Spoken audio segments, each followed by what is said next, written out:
Playoffs? Don't talk about it. Playoffs? You kidding me? Playoffs?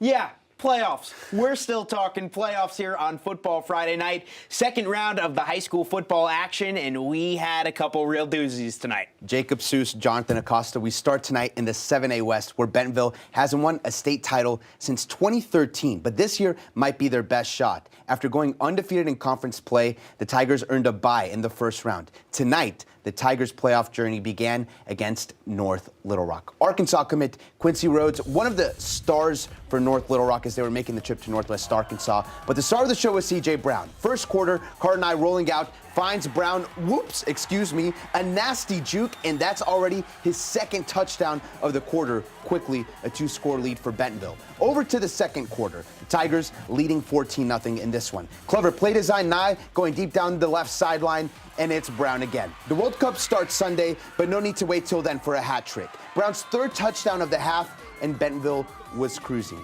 But wait, you didn't think he would stop at 3 touchdowns, did you? Nye throwing again, and yeah, it's Brown again. Count them out for them. Not 1, not 2, not 3, 4 first-half touchdowns for C.J. Brown. He was a man possessed, and the Bentonville defense was possessed as well. They would rack up 7 sacks in the first half by my count, and Bentonville avenges last year's loss to NLR with a 45-0 beat down to advance to the state semifinals. All right, LeBron, I'll take it from there. Now we're going to head out to Shiloh, where the 10-1 Saints were hosting 10-1 LR Mill. Should be a good game. Think again. Shiloh wastes no time getting on the board. Second play from scrimmage. Bo Williams in for the touchdown.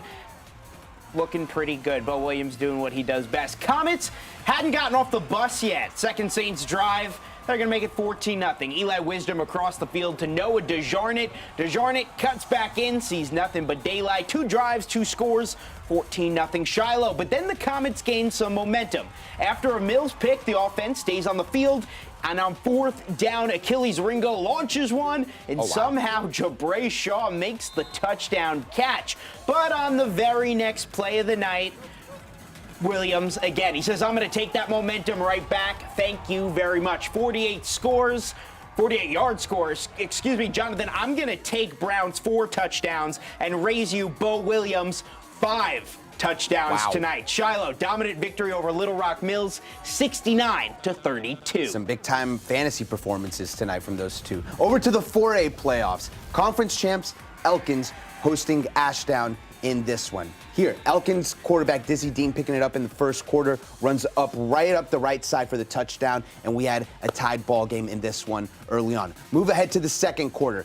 Dean, again, going to the air this time. This time hits Josiah Betancourt. That's a touchdown for Elkins. That would tie the game up again, 14-14. Keep it in the second quarter. Dean, you saw him throw it. This time he's going to run it up the middle, this time for a touchdown. Elkins takes a 21-14 lead after the extra point is good. Now it's tied again, late first half. Dean ran, throwing this time for the touchdown to Aiden Williams. That puts Elkins back in front. The Elks are moving on with a big 63-27 win over Ashdown. Didn't you say the game was tied? Elkins ran away with that one.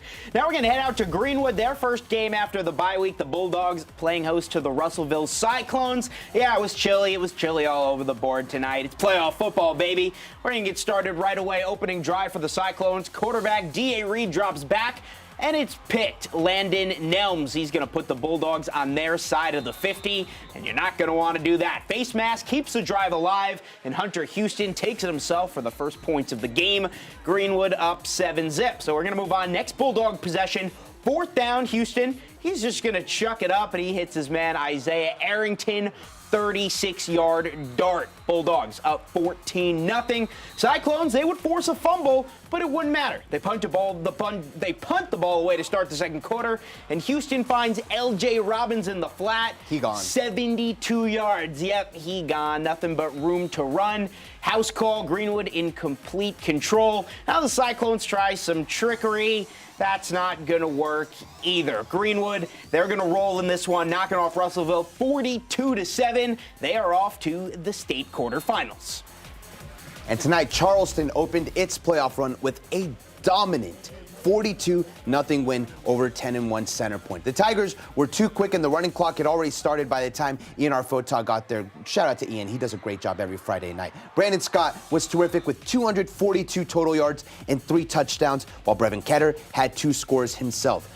Bryn Ketter had 71 yards and a pick, and the Tigers brought in 4 turnovers on the night. The Tigers are now off to the quarterfinals, where they will host the winner of Newport and Quitman next Friday night in Charleston.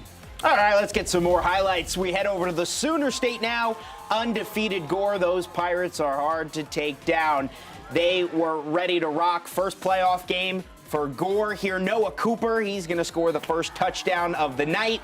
Pirates off and running. Woodland, though, they would stick around for just a little bit in this game. Aiden Rhodes, he is in for the score. Hits the corner, and we were all tied up at 7 apiece. Woodland, they're going to go for the 2-point conversion here. They're going to fumble near the goal line, and Gore is going to recover it. Pirates looking good, and then they would get on the board once again. Cooper, he's going to run in here a touchdown to make it Gore 14, Woodland 6 at the half. But the final score would be a lot wider than that. Gore, they're off to the quarterfinals themselves with a 56-20 to win tonight over Woodland. We're just getting started, 6 games down, a lot more to go. When we return in Fayetteville, the Purple Dogs began their playoff run as they look to make it back to Little Rock for the 2nd straight season. Football Friday night on 5 News. Welcome back into Football Friday night. Last year, the Fayetteville Purple Dogs made a run to the 7A state title game. This year, a brand new cast of characters, but the Purple Dogs still is good. They hope to take the title this season, and tonight their playoff run began against Conway. Fans at Harmon Field, despite the construction, braving the cold, it was a packed house for this big-time playoff matchup. Conway with the ball first. Donovan Amolo. Here he's going to hit Jamarian Carr, who's going to stroll in for the Wampus Cat touchdown. A bit of a shocker to open this game. Fayetteville trailed 7-zip. Conway, they're now going to give the ball back to Fayetteville. The Purple Dogs hoping to do something on offense, but the Bulldogs, they're not going to be able to hold on to the kickoff. It's returned to about the 20-yard line, but then the ball's going to pop out. Wampus Cats galore are on it, and they are set up in prime field position. Later in the drive at the 10-yard line now, Amolo, he's going to go back with the pass, but he's going to keep it. He's in for another touchdown for Conway. A shocker tonight in Fayetteville. The Purple Dogs don't score. They go out on a whimper. Conway takes this one 37-0, ending Fayetteville's season. And speaking of the 7A West, this season Bentonville West had a chance to win the conference, but instead the Wolverines fell to the 3 seed after winning their first round game. Tonight they look to get some revenge on a Cabot team that beat them in week 1. All right, out to Central Arkansas we go. Bentonville West on the road facing a pretty good Panthers team, and we're going to pick things up in the first half. Panthers on offense, they hand it off to Evian Jimerson, who plows over his defender. Touchdown, Cabot at 7-0 Panthers. Panthers back on offense. This time, quarterback keeps it himself. Abraham Owen picking up the first and a lot more. Got a nice block there on the edge, and that sets the Panthers up in the red zone. Cabot with the misdirection, so good, our cameraman was fooled. Somehow, Hayes Cox got the ball. He races in for the end zone. Touchdown, Cabot. It's 14-0 Panthers. Wolverines looking to stay in it. Jake Casey back to throw, looking deep, but that one is intercepted by the Panthers' Gunnar Poe. He snags it and takes off. He's going to get brought down close to the goal line. A good season for West comes to an end in the second round as Cabot goes on to take this one 41-21. All right, back to the Sooner State we go. Bryant, they had a huge playoff win last Friday, looking to replicate that tonight against Kiefer. We're going to go near the end of the first half. Kiefer Trojans make a failed pass here, and check this out. Arkansas baseball, yes, I said baseball commit, Diego Ramos on defense comes away with the interception. We're going to jump second half now. Jackson Worley for Kiefer. He's going to run it in for the touchdown here. The Trojans had a 7-point advantage. We're going to go later in that third quarter now. Braden Barber, he's in for the 2-point conversion. Kiefer looking good in this one, but Bryant not done yet. End of the third quarter here, Deshaun Mays, he's in for the touchdown. Mays and Ramos put on a show again, but Kiefer does go on to get the victory tonight, ending the Wolverine season 21-12. And we'll keep it in the Sooner State. Poteau hosting Clinton in this one, and man, this ended up being a fantastic game. We're going to start with Poteau on offense. quarterback Sam Tekla hands it off to Dax Collins, and yeah, he's pretty good. He's going to run this all the way from the 40-yard line in for the touchdown. No one catches him down the left sideline. Poteau takes the 7-0 lead. So now Poteau has the lead. Clinton on offense, they respond. Cooper Sully in for the touchdown, and we had a tied-up ball game in the second quarter. Clinton back on offense. Sully back to throw this time, looking deep, and it's intercepted by Dax Collins. He had the touchdown on offense, gets the interception on defense. This would go to overtime, and Poteau pulls out a wild win, 35-28. The Pirates are moving on. All right, back to Arkansas we go. The Lamar Warriors once again at home this week. They were hosting Malvern. We go early in this one. Malvern up 7-0, but on the goal line, Damian Hendricks plunges in for the score. We love the pylon cam from the Lamar stream. We love it. Lamar up 8-7. Same score. Warriors driving. A little end around goes to Lee Harkreader. He's going to hit the corner of the end zone. Pylon cam show us again. 16-7 Lamar, and right before the half, Hendricks in for another score. Warriors would take the lead in the break, but I do have bad news tonight. Malvern would go on to get the win, knocking off Lamar 41-31. But we're not done yet. When we return, Greenland, they look to stay hot as the Pirates took a trip across the globe to take on Malvern. We're also going to have a little Booneville action. They were in Smackover. That and more when Football Friday Night returns. We're still cooking here on Football Friday Night. Back in the 7A West, Rogers, they were one of the best teams in the conference this year, only losing 2 games. But thanks to that 3-way tie in the conference, the Mounties, they finished with the 4 seed. Yeah, last Friday, the Mounties got a convincing win over Northside to open their playoff run. But tonight, without a doubt, their toughest test of the season, traveling to undefeated, back-to-back state champion Bryant Hornet. That's a tough assignment. Yeah. And we're going to pick things up first quarter. Bryant's James Martin. He's going to start on offense, and he bullies his way into the end zone.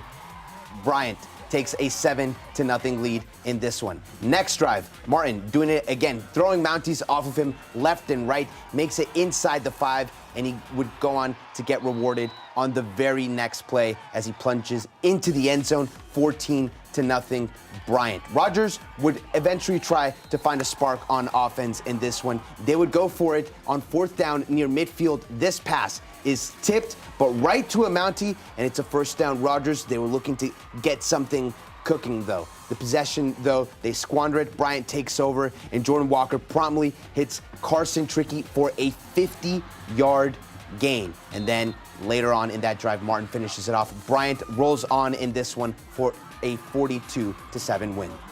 All right, Booneville Bearcats, they were on the road at Smackover tonight. The Smackover Buckaroos, best name in high school sports. First quarter, Cody Elliott, he's going to take it in from 5 yards. Bearcats off to a 7-0 lead.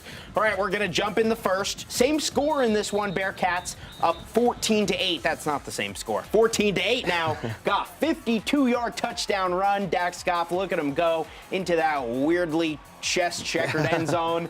And on the next drive, Booneville, they're going to run the option, get it to their man Goff. He scores again. Bearcats go on the road. They get a big win over Smackover. 60 burger. I guess it's a double burger. Knock it off Smackover 60-14.